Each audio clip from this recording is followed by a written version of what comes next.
प्रदीप नंबियार जी के साथ। प्रदीप जी नमस्कार। नमस्कार सर, नमस्कार।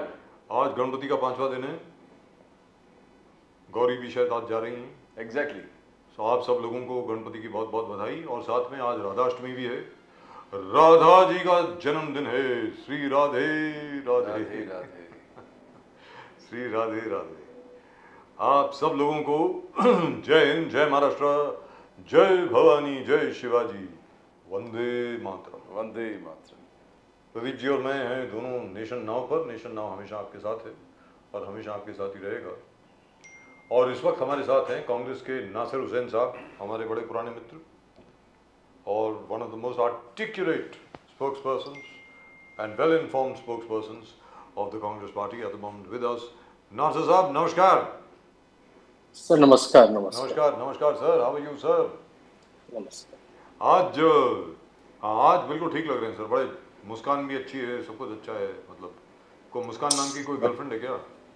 बहुत अच्छे तरीके से हंस रहे हैं। नासिर साहब ये बताएं,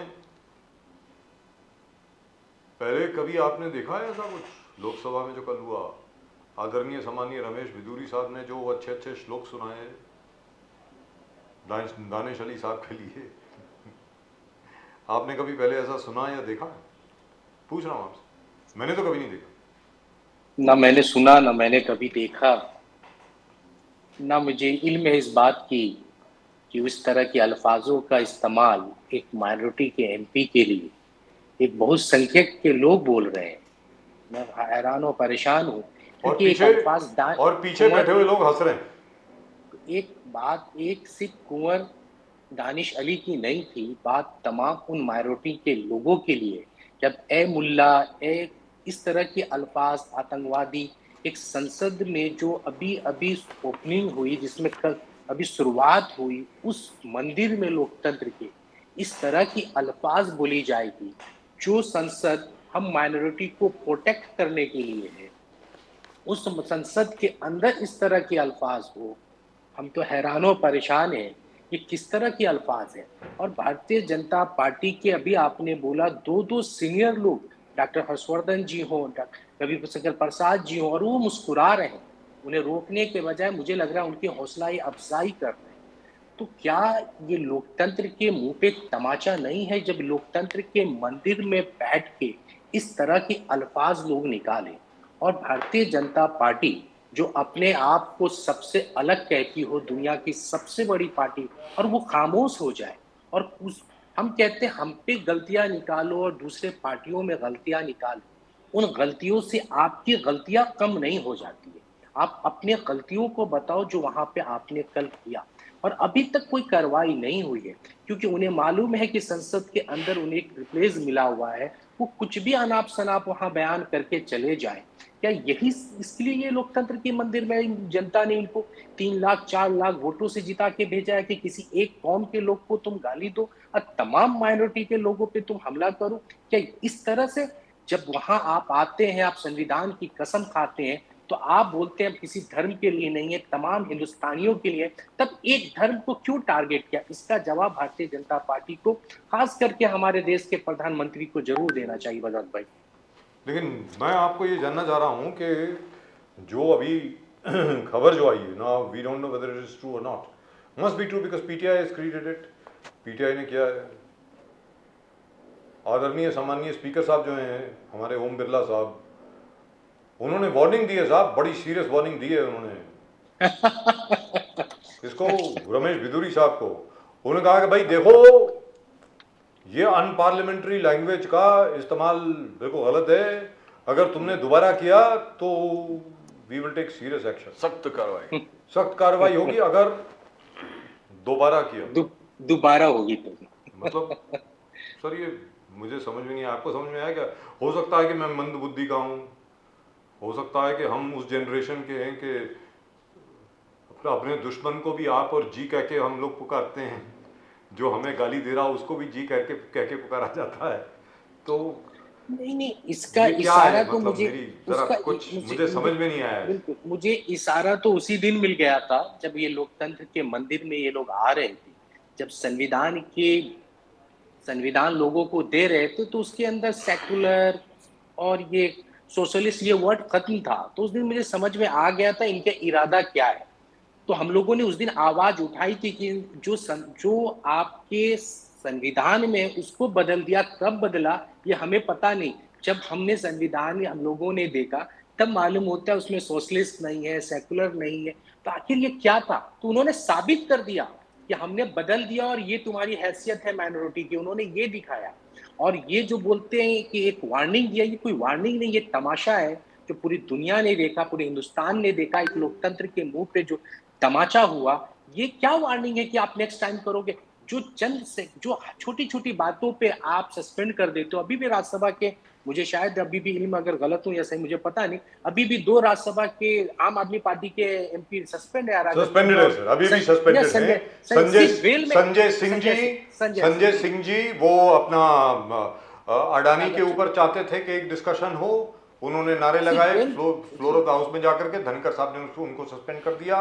और राघव चड्डा जी सस्पेंडेड है मणिपुर के ऊपर, जो उन्होंने वो एक प्रपोजल जो होता है, नोटिस जो जाता है, उसमें 2-3 और लोगों का नाम लगा दिया था और उन्होंने कहा कि साहब हमारा ऐसा नहीं है।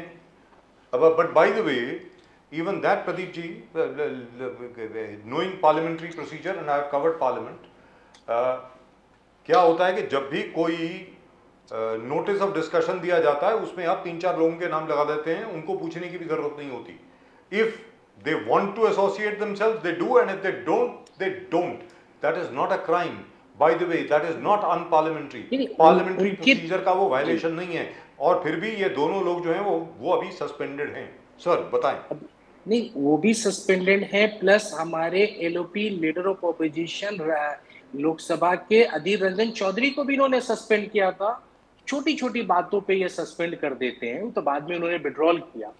तो आप इन पे सस्पेंशन का ऑर्डर लेने के लिए वार्निंग क्यों दे रहे हैं? आप क्यों नहीं सस्पेंड करें? इनकी तो सदस्यता खत्म होना चाहिए, क्योंकि एक पूरे खुलेआम एक धर्म के लोगों को आपने टारगेट किया है। पूरी माइनॉरिटी जो 14-20 करोड़ लोग हिंदुस्तान में रहते हैं, 24 करोड़, 24 करोड़, जो भी जितने भी आंकड़ा हो, उन तमाम लोगों पे आपने तमाचा मारा है। इस तरह के अल्फाज मैं यहाँ बैठ के आपसे फिर रिपीट नहीं कर सकता कि मुझसे तो कहा भी नहीं जाता। मैं सेकुलर लोग हैं, हम लोग क्रांतिकारी पार्टी से आते हैं, हम क्रांतिकारी बात करते हैं। हम इस तरह की बातें नहीं करते जिससे किसी धर्म को टारगेट किया जाए, किसी धर्म के खिलाफ हो। हमने उस दिन भी आपके सवालों का जवाब दिया। हम जब सनातन का आप लेते हैं वो भी रिस्पेक्ट करते हैं, अदब से बात करते हैं। अभी गणेश चतुर्वेदी चल रही, हम लोग उसमें भी रिस्पेक्ट से जाते हैं, हर पंडालों में सर झुकाते हैं। हम उस देश में रहते हैं जहाँ ये गांधी नेहरू का देश है, जहाँ हर जगह सर झुकाते हैं, जहाँ गौतम बुद्ध की पूजा होती है, जहाँ तमाम धर्मों की पूजा होती है। हम उस देश में रहते हैं। उस देश में तुम कैसे बोल सकते हो ए मुल्ला, ए आतंकवादी, ए टेररिस्ट, इस तरह के अल्फाज? लो अगर वो आतंकवादी है तो अपने लोकतंत्र के मंदिर में वो बैठे कैसे? अब तक उन पे आप चार्जशीट क्योंकि तो जेल में होना चाहिए था अगर वो टेररिस्ट है। तो आपने लोकतंत्र बैठ के टेररिस्ट के साथ बैठे हो। यानी ये भारतीय जनता पार्टी की विफलता है। उन्हें तो पूरे सरकार को रिजाइन कर देना चाहिए इतनी बड़ी बात पे। तो मगर किस तरह की ये अल्फाज है, तो ये तमाम देश के लोग देख रहे हैं। अब बहुसंख्यक भी इस पे नाराज है। ऐसा नहीं है कि एक अल्पसंख्यक पे आज हमला हो रहा है। अब बहुसंख्यक भाई हमारे खामोश है, उनके अंदर भी गुस्सा है। इस तरह के उन्होंने कभी देखा है ना सुना है ना हम जानते। तभी तो हम सब्र के लिए थे। उस दिन भी कहा था, तभी मुगल भी आए थे, तभी अंग्रेज भी आए थे, तभी हमारे आक्रामक लोगों आए थे हम पे राज। इस तरह के अल्फाज ना तब थी, ना अब थी, ना आज पैदा की जा रही है। तो हम तो हैरान और परेशान इस तरह के अल्फाज। लेकिन नासिर साहब, मैं आपसे जानना चाहता हूं, ये आप जरा ध्यान से जवाब दें इसका। जो उन्होंने कहा है, रमेश बिधूरी साहब ने जिन अल्फाजों का इस्तेमाल किया है, मेरी समझ में that is not just unparliamentary, that is hate speech.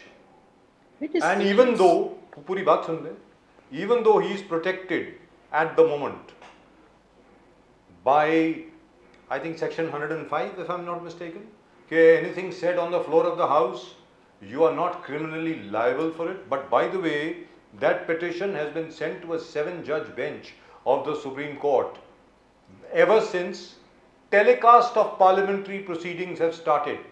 क्योंकि टेलीकास्ट शुरू हो गई है, इसका मतलब वो सार्वजनिक हो गया है। तो 7 जज की जो संवैधानिक पीठ है सुप्रीम कोर्ट की, वो तय करेगी कि वेदर और not hate speech is criminally liable. आपको लगता नहीं कि यहाँ पे कोई क्रिमिनल केस होना चाहिए? नासिर साहब। देखिए, मुझे कानूनी इल्म इस डिस्कशन पे नहीं है, क्योंकि संसद के अंदर बोली हुई बात को एक प्रिविलेज होता है, बाहर में उस पे केस होता है, यानी मुझे अभी इल्म नहीं, इसलिए मैं इस पे ज्यादा बोल नहीं सकता हूँ। बट मैं ये तो जानता हूँ कि संसद में स्पीकर उस समय उसके गार्जियन है और उनको एक्शन लेना है, स्पीकर को इस पे फैसला लेना चाहिए। केस होना नहीं होना ये एक टेक्निकल चीज है, इसके ऊपर मुझे इल्म नहीं है, मैं क्लियर बोलता हूँ। जब तक मुझे इल्म नहीं होती इस बात पे मैं बोल नहीं सकता हूँ। पर इस पे ऊपर एक मोरल ग्राउंड लेते हुए भारतीय जनता पार्टी को एक्शन लेना चाहिए था, स्पीकर को लेना चाहिए था। ये जो उनके हैंड में, वो क्यों नहीं ले रहे? ये फैसला आगे क्या होगा वो तो अभी हमारी लीगल टीम देखेगी या टेक्निकल टीम देखेगी। I have no idea about that कि क्या है, मुझे इल्म नहीं है उसके। नासिर साहब, प्राइम मिनिस्टर मोदी कहता है कि नारी शक्ति वंदन अधिनियम एक हिस्टोरिक लैंडमार्क डिसीजन है, बिल पास करना हमारे लोकतंत्र में एक बहुत बड़ा जबरदस्त मोड़ है। लोकतंत्र के इतिहास में ऐसे ऐतिहासिक घड़ी, प्राइम मिनिस्टर कहता है कि बहुत भगवान ने बहुत सारे चीज हमारे पवित्र हाथों से मीन्स कानून बनने में भगवान ने अपना इच्छा व्यक्त की है। तो उन्होंने सुना है कि सबका साथ सबका विकास, article 370, one nation one tax, GST, one rank one pension, 10% reservation for poor. बोले इतने सारे जो अच्छे काम 2014 से हुआ है, मोदी जी इसको क्रेडिट लेते हैं, कहा कि ये डिस्टाइन था कि मैं ऐसे अच्छे अच्छे काम करूं इस देश के लिए।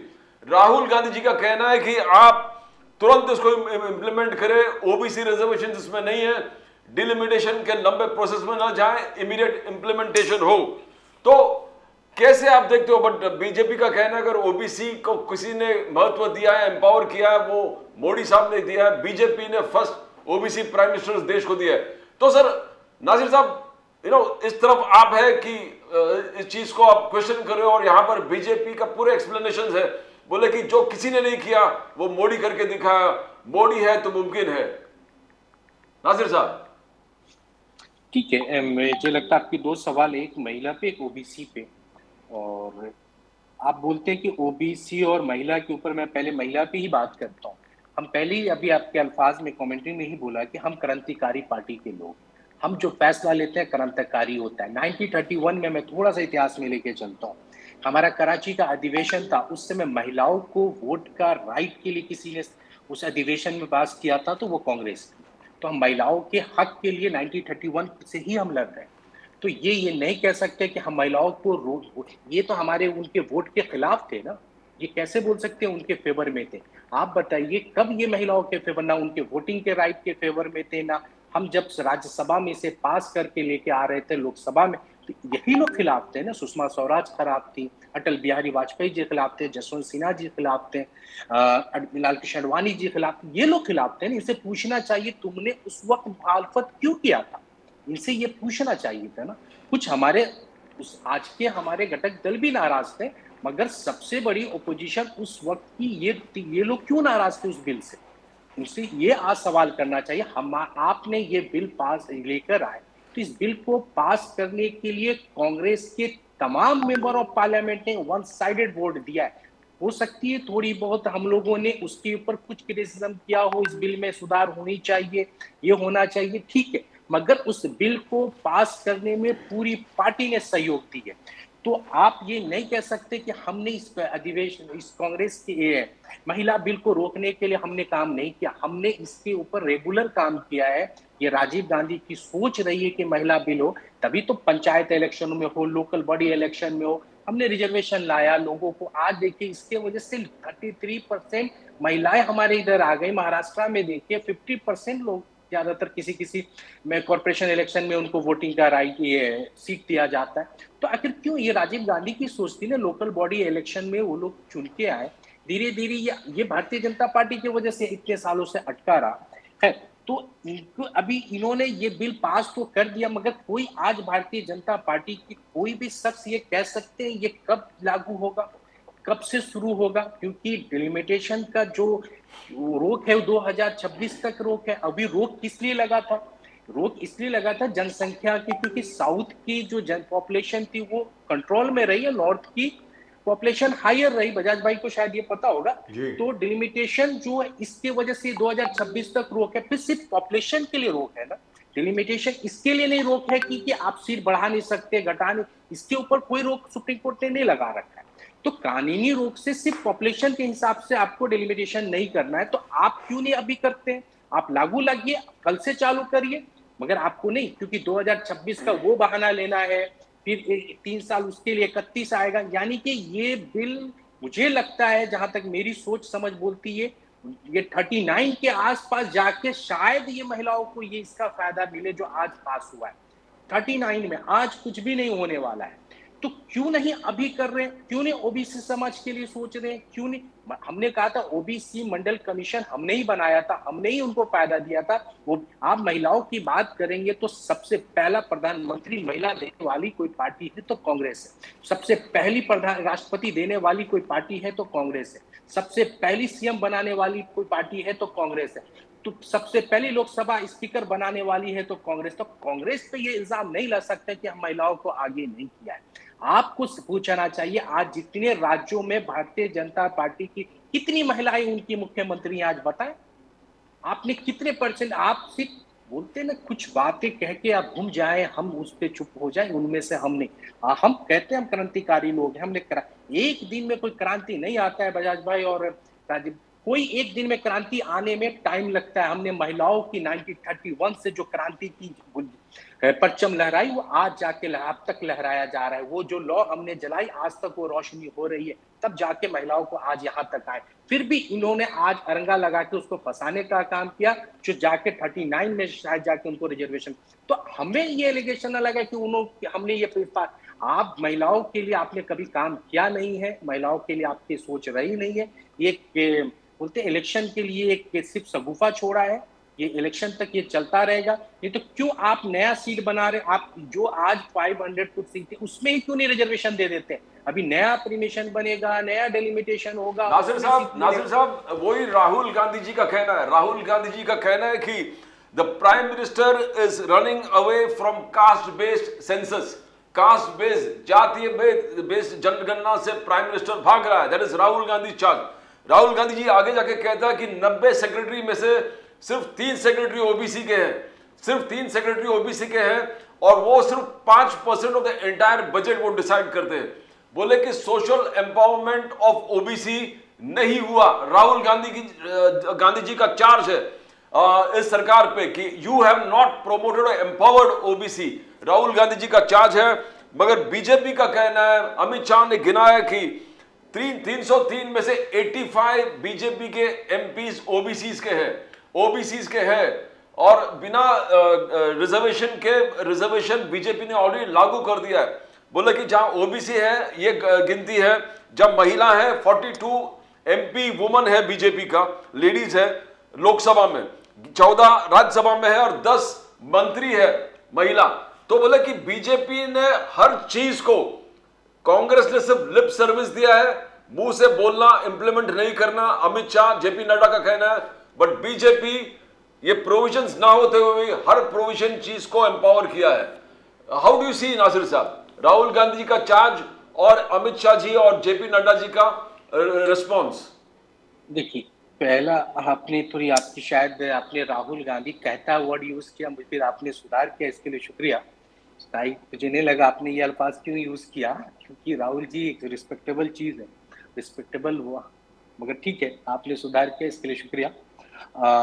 राहुल जी ने जो अल्फाज यूज की है, जो राहुल जी ने कहना चाहा है, तो आप बताइए इनके जब 300 के आसपास मेंबर ऑफ पार्लियामेंट जीत के आएंगे तो उसमें आप महिलाओं की संख्या थोड़ी 42 है, क्योंकि हमारे पास 50 से के आसपास मेंबर ऑफ पार्लियामेंट, तो उसमें हमारी महिलाओं की संख्या, आप परसेंटेज बताइए महिलाओं की कितनी है टोटल आप में, तो आप वहां नहीं बता रहे हैं। आपकी क्योंकि आपने सीट ज्यादा है तो आपने संख्या ज्यादा गिना दी, सिर्फ वही काम किया है आपने उनको क्या भाव दिया है, क्या उनको जगह दी है वो बताइए। आपने उनको क्या, आपने उनके लिए कौन सा सीएम बनाया, कौन सा आपने उनको क्या क्या दिया है वो बताइए। संख्या आपने गिना दी, क्योंकि आपका कितने परसेंटेज की संख्या, मुझे लगता है आज भी उनके पास 12% से ज्यादा की संख्या नहीं है महिलाओं की जीती हुई, जो उनकी आंकड़ा आप देखेंगे तो आंकड़े आप छोटे तो गिना सकते हैं क्योंकि आप जीत के आई हुई पार्टी है, मगर इस ओबीसी की बात है, मैं बार बार कहता हूँ ओबीसी की आवाज हम उठा रहे हैं। हम आवाज उठाना गलत है तो भारतीय जनता पार्टी बताए कि हम उन्हें रिजर्वेशन की बात कर रहे हैं, क्या ये गलत है? उनको कोटा में कोटा दिया जाए तो क्या गलत है? महिलाओं के आप माइनॉरिटीज की महिलाओं हो, ओबीसी की महिलाओं, उनको जगह मिले, क्या गलत है? तो आप बताइए, आखिर ये ओबीसी की लड़ाई तो छेड़ने वाले यही लोग थे, मंडल कमंडल की लड़ाई की आग लगाने वाले यही लोग थे। आज ये क्यों भाग रहे हैं उस रिजर्वेशन से, ये पूछना चाहिए। आज अमित शाह जी को ये रिप्लाई देना चाहिए, जब मंडल कमंडल की आग तुमने पूरे देश में लगाई तो आज उनको जगह देने में क्यों डर रहे हो? और रही भारतीय, राहुल गांधी ने कहा कि 90 सेक्रेटरी में 3 लोग सिर्फ हमारे ओबीसी के हैं, तो कौन सा गलत? क्या आंकड़ा तो सही दिया ना उन्होंने। आप उनको बनाइए, उनको प्रमोट करिए, उनको लेके आइए, क्योंकि जब आप देश में रिजर्वेशन की आग लगाई थी तब तो लोगों को सिर्फ वोट बैंक के लिए यूज किया ना। आज उनको आईना दिखाने का हम काम कर रहे हैं कि ओबीसी समाज के लोग कहाँ पहुंचे हैं। सिर्फ उनके वोट बैंक बन के नहीं रहेंगे ना, उन्हें सेक्रेटरी बनना चाहिए, ज्वाइंट सेक्रेटरी बनना चाहिए, प्रिंसिपल सेक्रेटरी बनना चाहिए, चीफ सेक्रेटरी बनना चाहिए। क्यों नहीं बनाए? आज ये सवाल करते हैं तो इनको तकलीफ हो रही है क्योंकि इनकी दुखती रग है ना वो, क्योंकि ओबीसी के वोट से ये सत्ता में राज कर रहे हैं, तो उनको ओबीसी के लोगों को कितनी जगह दी इन्होंने, ये हम आंकड़ा गिना रहे हैं, तो आज इनको तकलीफ पैदा हो रही है। वो कहते हैं कि पहला ओबीसी प्रधानमंत्री, मतलब ठीक है, कह रहे हैं पहला नहीं है, दूसरा एचडी देवेगौड़ा साहब भी ओबीसी हैं, ऐसी कोई बात नहीं ठीक है, उनसे प्रोटेस्ट भी आया था जी। वो कहते रहते हैं, पर मोदी समाज को ओबीसी में कब एंट्री कराए वो हमें पता है। तो इसलिए फिर वो एक लंबी बहस हो जाएगी कि आप, ठीक है, हम एक प्रधानमंत्री की बात नहीं कर रहे हैं, आपने ओबीसी की लड़ाई की, रिजर्वेशन की बात की थी, एक इंसान की बात नहीं है, एक पॉलिटिकल पोस्ट की बात है। हर जगह वो पहुंचे कि नहीं पहुंचे ये बहुत मायने रखता है। सेक्रेटरी बन रहे हैं कि नहीं बन रहे हैं, दूसरे गवर्नमेंट जॉब में उनकी जगह मिल रही है कि नहीं मिल रही है, स्कूलों में उनकी जगह मिल, आप उस, क्योंकि हमने ये लड़ाई नहीं छोड़ी थी बजाज भाई कि ये मंडल कमंडल की लड़ाई हम भूल नहीं सकते। हिंदुस्तान की वो तारीख में वो याद किया जाएगा जब इन लोगों ने देश को आग लगाई, इन्होंने ये रिजर्वेशन की आग छेड़ी थी ना। तो आज इस बात को उनको बोलने में तकलीफ होती है कि ओबीसी को हम रिजर्वेशन नहीं देंगे, क्योंकि संविधान हमें मालूम है कि कहता है कि जाति के हिसाब से आप रिजर्वेशन नहीं दे सकते, मगर आपने बाहर में तो जाति के हिसाब से ही रिजर्वेशन मांगा था। तो आज हम मांग रहे हैं तो आपको क्यों तकलीफ है? आपको देना चाहिए ना ओबीसी समाज। और दूसरी चीज क्या है बजाज भाई, पहले क्या होता था, नगर सेविका होती थी या गांव में प्रधान बनते थे तो क्या होता, प्रधान पति, प्रधान वो, क्योंकि जब रिजर्वेशन महिलाओं के लिए आता था तो ज्यादातर जो अपनी वाइफ को लोग लड़ा देते थे। अब यही आएगा कि मेंबर ऑफ पार्लियामेंट की अगर ये हुआ तो उनकी बीवियां लड़ रही होंगी, उनकी बेटियां लड़ रही होंगी। ये परिवारवाद को बढ़ाने का और एक बड़ा कदम उठाया जा रहा है। क्यों नहीं? इसीलिए बोलते हैं आप रिजर्वेशन दे दो ताकि ये लोगों के रुक जाए।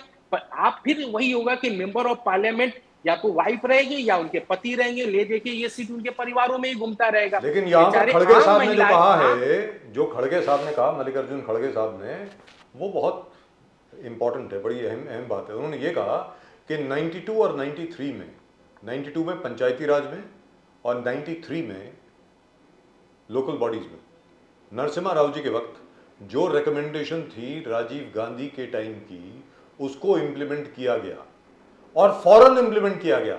सबसे बड़ी बात यह है, इट वॉज इम्प्लीमेंटेड इमीडिएटली।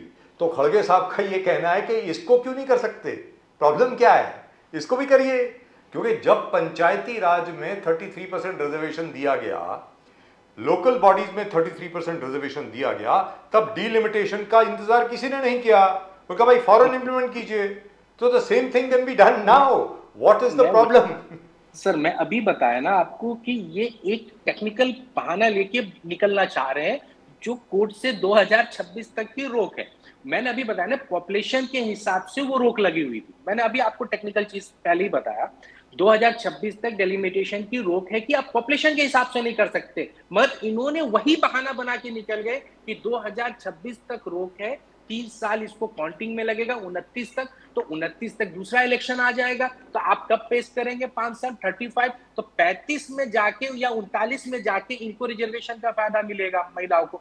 आज देने में क्यों तकलीफ हो रही है? क्योंकि सुप्रीम कोर्ट की कोई रोक नहीं है कि आप नहीं दे सकते हैं डिलिमिटेशन, सिर्फ आप पॉपुलेशन, क्योंकि नॉर्थ और साउथ के 50 साल का झगड़ा है, नहीं तो साउथ और नॉर्थ में यही तो झगड़ा था कि पूरी सीट इधर चली जाएगी नॉर्थ की तरफ अगर पॉपुलेशन के हिसाब से डिलिमिटेशन किया गया, क्योंकि साउथ की जनसंख्या और नॉर्थ की जनसंख्या में एक बम्बस्टर फर्क आया, तो आप इसके वजह से रोका गया था। मगर आज वो नहीं है, आप छोड़ दो पॉपुलेशन का चीज, आज करो पॉपुलेशन के एक्ट खत्म करके आप नया डिलिमिटेशन कर दो, पर नहीं करना है, क्योंकि आपको जो ये नंबर है ना उसमें आपको समझौता नहीं चाहिए, उसके लिए अलग से हम सीट बनाएंगे, अलग से सब काम करेंगे, क्यों करना है भाई, आप इसमें लागू कर दो 33%, उसमें नहीं। बोले महिलाओं की सिर्फ ये वोट और इलेक्शन के लिए राजनीति हो रही है, क्योंकि चारों तरफ से ये परेशान है, महंगाई पे काबू नहीं हो पा रही है, चाइना से हमारी जमीन को छुड़ा नहीं पा रहे हैं, लोगों को रोजगार नहीं दे पा रहे हैं, माइनॉरिटी के हमलों को नहीं रोक पा रहे हैं, दलितों के अत्याचार को नहीं,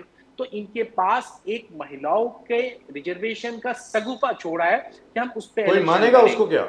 नहीं मानेगा, कोई फर्क नहीं पड़ेगी, नहीं, कोई नहीं मानेगा बजाज भाई। तमाम महिलाएं हमारी देश चलाती हैं, घर चलाती हैं, उन्हें पता है कि हम किस महंगाई में जूझ रहे हैं, उन्हें पता है कि हमारे बच्चों की परवरिश में कितनी तकलीफ है, उन्हें पता है कि हमारे बच्चों के एजुकेशन के लिए कितनी तरफ खतरनाक है, उन्हें पता है कि प्राइवेटाइजेशन ने जो हमारे खून को नोचने का काम किया जा रहा है, उन्हें पता है किस तरह से ये हमें लूटने का। तो महिलाओं को पता है कि उनके गैस के सिलेंडर का दाम कितना है, उन्हें पता है कि दालों का दाम कितना, पता है उन्हें, मालूम है कि इतनी मुश्किलाइयों से उनके घर चल रही, उन्हें पता है ये महंगाई के आसमान छू रही, नासिर साहब वो यकीन नहीं करेंगे। कोर इश्यूज में मतभेद है, कोर इश्यूज में मतभेद है इंडिया अलायंस में, जहां अडानी वाले इशू है, राहुल गांधी जी का बहुत मुद्दा अडानी वाले इशू, जेपीसी के मांग, पार्लियामेंट में हंगामा करना, राहुल गांधी जी ने उस चीज को एकदम कोर इशू बना के लड़ा है, भ्रष्टाचार अडानी जी के साथ मिलके। आज शरद पवार जी अडानी जी के घर में गए अहमदाबाद में, वहां पर जो भी हो गया, क्या है, इंडिया अलायंस एक है कि नहीं, इंडिया अलायंस में मतभेद, मगर कोर इश्यूज में मतभेद। एक शरद पवार जी अडानी जी के बारे में, जहां राहुल गांधी जी ने इसको कोर इशू बना दिया है, करप्शन, भ्रष्टाचार, 20,000 करोड़, कौन है इसके, और दूसरा जो बीजेपी का आरोप है कि ये जो गठबंधन है, ये गठबंधन गठबंधन सनातन धर्म के खिलाफ है, वो एक जबरदस्त प्रचार चल रहा है, वहां पर कांग्रेस डिवाइडेड है, कार्ति चिदम्बरम, जूनियर खरगे वो डीएमके के साथ है, but Kamal Nath ji totally against है, बोले इस चीज का। अभी सुप्रीम कोर्ट आ गए बीच में, सुप्रीम कोर्ट ने नोटिस इश्यू किया है डीएमके जूनियर स्टैलिन को और सरकार, डीएमके सरकार, तो मतभेद सामने है। कैसे नासिर साहब, कैसे लोगों को कन्विंस करेंगे, बिकॉज ये कोर इश्यूज है, कोर इश्यूज है। गौतम अडानी के मामले में हमारा क्लियर हूं कि वो एक करप्शन है, उस पर हमने जीपीसी की मांग की, तमाम तरह की हमने प्रोटेस्ट की, तमाम तरह की हमने प्रेस कॉन्फ्रेंस की, तमाम तरह रोडों पे आए, और गौतम अडानी के साथ इनकी मुलाकात हमें भी तकलीफ देती है कि अहमदाबाद में इनकी कल मुलाकात हुई है, जैसा कि पर्सनल विजिट पे गए थे उनके, जैसा मुझे भी मीडिया के थ्रू ही मालूम है कि उनसे उनकी मुलाकात हुई है। क्या है नहीं है ये पवार साहब को बताना चाहिए, आखिर क्या वजह है वो बार बार इनके साथ मिलते हैं, क्योंकि पवार साहब का मुझे कभी कभी मैं भी कंफ्यूज हो जाता हूँ, वो क्यों इस तरह की हरकतें करते हैं कि हम लोगों को जवाब देना भी भारी हो जाता है। हमारे लिए भी सोचना पड़ता है मैं किस तरह से उनके लिए बोलूं, क्योंकि उनके घर की आग अभी बुझी भी नहीं है कि वो दूसरी आग जलाने चल पड़े हैं।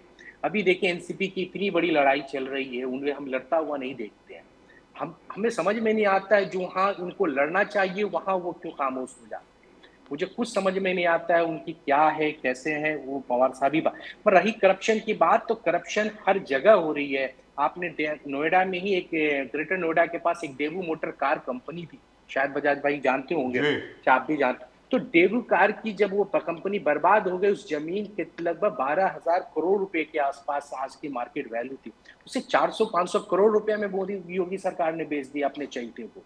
कौन है वो चहीता, जरा उसका नाम निकालिए तो आपको अंदाजा हो जाएगा कौन है ये लोग। तो आप बताइए डेवू मोटर की जमीन को वहां के लिए कैसे बेचती है यूपी में, आप वो भी देखें। तो करप्शन इनके कौन कर रहा है, तो ये हमें दिख रहा है कि किस तरह बोल रहे, मीडिया में चर्चा नहीं है इनके करप्शन का, तमाम तरफ इनके करप्शन आ रहे हैं, हम दिन रात इनके करप्शन खोजते रहते हैं, हम लोग रोज इनके करप्शन को बताते हैं। पर ये बात है कि हिंदुस्तान के मीडिया ने जो खामोशी अख्तियार इनके की है, तो ये हमारी आवाज नहीं बंद हो रही है, हम उनके करप्शन को रोज कर रहे हैं। अभी आपको डेवू मोटर का बताया, इससे पहले भी हम लोगों ने कई सारे इनके स्कैम सीएजी के बताए, कई तरह के इनके स्कैम है जो हम लोग रोज आवाम को लाते हैं। तो पवार साहब को एनसीपी के लिए अभी ज्यादा सोचना चाहिए था, एनसीपी के इनके सुनवाई होने चाहिए। अभी राहुल नावरकर जी दिल्ली से लौट के आए हैं, वो किससे मिले, क्या बात हुआ, क्या उन्हें लेना, उसके ऊपर उनको सोचना चाहिए। वो क्यों गौतम अडानी से मिलते हैं, एक बार मैं चाहूंगा कि इस पर पवार साहब खुद इसके ऊपर रोशनी डालें, वो ज्यादा बेहतर इसके ऊपर बता। आपको लगता है वो रोशनी डालेंगे कभी? मैं नहीं जानता, ना मुझे इल्म है, क्योंकि उनकी एक अलग पार्टी है, एक अलग दल है, एक अलग सोच। अच्छा, एक आखिरी सवाल वेरी जी नासिर साहब, एक आखिरी सवाल। राहुल गांधी जी ने, and I have asked this and I put this question across to just about everybody, I know I am repeating myself, सारे दर्शक हमारे जितने भी है उन्होंने ये सवाल मेरे मुंह से न जाने कितनी बार सुना है। राहुल गांधी जी ने एक बहुत दिलचस्प और बहुत अहम बात कही लोकसभा में। उन्होंने कहा कि भाई आपको अगले साल जो भी आप सेंसस कराएंगे, कास्ट बेस्ड सेंसस आप कराइए, शौक से कराइए, लेकिन 2011 का जो सेंसस है उसकी रिपोर्ट आपको 2014 में सौंप दी गई थी। उसी के आधार पर आप अभी रिजर्वेशन दे दीजिए, और अगर वो आंकड़े आप रिलीज नहीं करेंगे तो हम रिलीज कर देंगे, ऐसा राहुल गांधी जी ने कहा है। तो ये क्यों नहीं कर रहे सर, ये मुझे बताइए। कहते हैं उसमें डेटा में कोई फ्लॉ है, अरे जो भी हो रिलीज तो करो ना सर साहब। मैं अभी कहा ना सर, ये 2011 की जो जाति जनगणना है उसको ये रिलीज करना नहीं चाहते हैं, क्योंकि ये पता है ना पॉपुलेशन का बहाना बना रहे थे। तो पॉपुलेशन, क्योंकि हिंदुस्तान के आवाम को ये बेवकूफ समझते हैं ना, हिंदुस्तान की आवाम को अक्लमंद नहीं समझते, क्योंकि ये जब जनगणना ये खोल लेंगे तो इनको ये बहाना मिल जाएगा 2026 का ये आंकड़ा, क्योंकि इनको ये नहीं चाहते हैं कि जो आज इनके पुरुष, जो आज जो सिटिंग एमपी इनकी सीट कट जाए, वो चाहते एक नया ही हो। तो इसलिए उस जनगणना को ये छिपा के रखना चाहते हैं, इनको रिलीज नहीं करना है। नहीं तो आप आज रिलीज करके उस पर आप कर सकते थे रिजर्वेशन दे। तो इनको महिलाओं के साथ न्याय नहीं करना है ना, महिलाओं को रिजर्वेशन देना नहीं है, इसको सिर्फ टालना है 2039 तक, यानी 39 तक इसको टाल के रखना है। और हमारी माँ बहनों को कोई रिजर्वेशन का फायदा ना मिले, वो सिर्फ घर के अंदर इनकी, जैसे कि आरएसएस की सोच रही है, महिलाएं बच्चा पैदा करें, घर चलाएं, ये हमारी सोच नहीं भाई, ये आरएसएस की सोच रही है, आरएसएस की स्टेटमेंट है, आरएसएस की ये ऑन रिकॉर्ड है, ग्वालकर की ये रिकॉर्ड में है, किताबों में है, आप पढ़ सकते हैं कि उनकी वो रही कि महिलाओं के बारे में उनकी सोच क्या। तो आज कैसे वो रिजर्वेशन देने पर, ये क्योंकि ये तमाम जगह से मुखी खानी पड़ रही थी, तो ये सगुफा लेके आए हैं। हमने इसकी पूरी मदद की है, हम इस बिल के साथ थे। हम ये भी चाहते हैं कि ये रिजर्वेशन 2024 में हमारे माँ बहनों को फायदा मिले। चलिए, जहां तक विमेंस रिजर्वेशन का सवाल है, चलिए वो तो बात अलग हो गई, लेकिन आज की तारीख में जिस प्रकार मराठा आरक्षण को लेकर के और उसके विरोध में जिस प्रकार ओबीसी आंदोलन शुरू हो गया है पूरे महाराष्ट्र में, हमें तो ऐसा लग रहा है, वेरी फ्रैंकली प्रदीप जी और मुझको, हमें तो ऐसा लग रहा है कि महाराष्ट्र सरकार के हाथ से शायद बात निकल रही है। Mean they are not able to manage things. ये आप मतलब आप इधर भी प्रॉमिस कर रहे हैं, उधर भी प्रॉमिस कर रहे हैं, अजीबो गरीब आप वादे कर रहे हैं, मतलब मुझे लगता है बहुत तकलीफ होने वाली है सर। नाना पटोले जी ने क्लियर कट आरोप लगा दिया था सीएम और डिप्टी सीएम कि एक जलना का मराठा और आंदोलन को एकनाथ शिंदे जी ने बिठाया था और लाठीचार्ज कराने वाले होम मिनिस्टर फडणवीस जी। तो आरोप तो आपने लगा दिए नासिर साहब, बट ये आग तो लग गए पूरे महाराष्ट्र में। नहीं, क्योंकि मैं बताया ना, उस दिन मैंने कहा था मराठा समाज के साथ इन्होंने बहुत बड़ा छल किया, इन्होंने उनके साथ बहुत बड़ा झूठ बोला। इन्होंने ही कहा था हम इसको रिजर्वेशन, जब उन्होंने पदयात्रा निकाला, काफी पैदल चले, तो इन्होंने एक झूठ बोल के उनको टालने का काम किया। उन्हें लगा इनको बस, उनकी आदत थी झूठ बोलने की, बस इनको झूठ बोल दो, इनको एक झूठी प्रॉमिस करके इन्हें वापस भेज दो। उन्होंने उनको, क्योंकि उनको वो देना नहीं चाहते। अगर देना होता, सुप्रीम कोर्ट का एक ऑर्डर है कि आप इतने पे 50% से ऊपर नहीं जा सकते, तो आप ऑर्डिनेंस लाते, मराठा समाज को दे सकते थे, क्योंकि उन्हें मालूम है कि उनको देना नहीं है। एक तरफ ओबीसी, अभी आपको बोला ना, आप राहुल जी ने जो आवाज उठाई, अभी आपके सवालों में उसका जवाब है कि ओबीसी समाज अब एक तरफ नाराज हो रहा है, क्योंकि ये उनके भी रिजर्वेशन को खत्म करना चाहते हैं, इनके भी रिजर्वेशन को नहीं देना चाहते हैं, क्योंकि उनको रिजर्वेशन देना नहीं है। क्योंकि राहुल जी की जो एक सेक्रेटरी कहने को एक लाइन की वो हो सकता है वो लाइन की एक शब्द हो, एक वर्ड हो कि 90 लोग सेक्रेटरी है, उसमें सिर्फ 3 ओबीसी है, पर ये पूरे हिंदुस्तान को आईना दिखाने का काम कर दिया गया राहुल जी कि हम ओबीसी के लिए जो ये डिमांड करने वाले मंडल कमंडल वाले हैं, आज तुम्हारी औकात दिखाने का काम कर दिया कि ओबीसी के लोग कहाँ हैं। तो ये भारतीय जनता पार्टी के लिए एक मुंह पे तमाचा है कि मराठा समाज को तुमने जो वादा किया क्यों नहीं पूरा किया। हमने कहा था कि हम मराठा समाज के साथ हैं, अगर ये नहीं करेंगे तो 2024 में कांग्रेस की सरकार आएगी, तो पहले ही बताते हैं हम लोग इनके पूरे डिमांड को पूरा करेंगे। हमारी पूरी पार्टी, कांग्रेस की पूरी पार्टी मराठा समाज के साथ है। हम करेंगे 2024 में सरकार बनते ही उनके जो जायज मांगे हम उसको पूरा करेंगे। ये हम ऑन रिकॉर्ड बोल रहे हैं, तमाम हमारे पार्टी के नेता ऑन रिकॉर्ड बोल रहे हैं sir. Right, thank you very much sir. Nasir साहब, आपके साथ बात करने के लिए तो बहुत ज्यादा है, बहुत कुछ है, लेकिन फिर तो मुझे लग रहा है मुझे लगा आपका मुझे लगा कि आपका 370 क्या क्या आएगा। आज प्रदीप जी ने वो छोड़ दिया नहीं तो बाकी सब नए इश्यूज आ गए। 370 बोले थे, अब आप शायद भूल गए इस लाइन में। बोले कि मोदी जी बोले हमारे मेन उपलब्धि है 370 और ओआरओपी।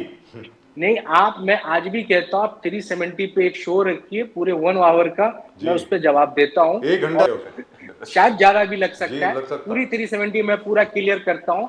जो हम पे ये एलिगेशन लगाते हैं 370 का, उसको मैं आईने की तरह क्लियर कर दूंगा। उस समय क्या हुआ था, नहीं हुआ था। सिर्फ 60% ब्रिटिश इंडिया छोड़ के गई थी, ना पुर्तगाल गया था, ना फ्रांस गया था। कैसे क्या क्या हुआ था, कैसे, बहुत लंबी बात है सर, फिर आगे बात करेंगे। नासिर साहब, बहुत बहुत शुक्रिया आपका हमारे साथ जुड़ने के लिए। एक इमरजेंसी और एक आर्टिकल 370 पे आप तो किताब लिख सकते हो। नमस्कार सर, नमस्कार, थैंक यू नहीं वेरी सर, मच। मैं अभी मैं पढ़ रहा था, नीरजा चौधरी की एक बुक है, और मैं कहूंगा आप भी शायद पढ़ा भी होगा। बहुत अच्छी किताब है सर, मैंने अभी पढ़ी है डिजाइन, तो मुझे लगा कि ये formally with the Statesman, then later with the Express, Neerja Chaudhary. और मुझे मिली भी थी अभी 2-4 दिन पहले, मेरी उनके साथ मुलाकात हुई। वेरी सीनियर जर्नलिस्ट वो भी थे, और यकीन मानिए सर, आज मैं 10 साल के बाद अजीज बर्नी साहब से भी मिला, और मिलके बड़ी खुशी हुई कि हम लोग हयात में थे, और साथ में हमने अजीज बर्नी साहब थे, नीरजा चौधरी जी थे, और तमाम लोग थे, शाहिद सिद्दीकी थे, सब लोग थे। काफी देर चर्चा हुई उनके साथ हमारी, और काफी मुझे आपकी भी याद आई, मैंने आपके बारे में भी डिस्कस की उनसे। अजीज बर्नी साहब बड़े अच्छे दोस्त हैं हमारे। जी, thank you so much sir. Thank you sir. उनके विचार जरा टेढ़े मेढ़े हैं, कभी इधर उधर भाग जाते हैं। ठीक है, चलेगा। थैंक यू सर, नमस्कार। Well, I don't know what to say. Aziz Barni, God bless us all. No, I was more interested in Mani Shankar Iyer's book, where he's called Prime Minister Narasimha Rao was the first Prime Minister of the BJP. That's right, he did. Very interesting. Very interesting, according to the world, according to Mani Shankar Iyer. Maybe he wanted to have a parody of the world according to Garp. He is the center of the universe. Yes, absolutely. And now from the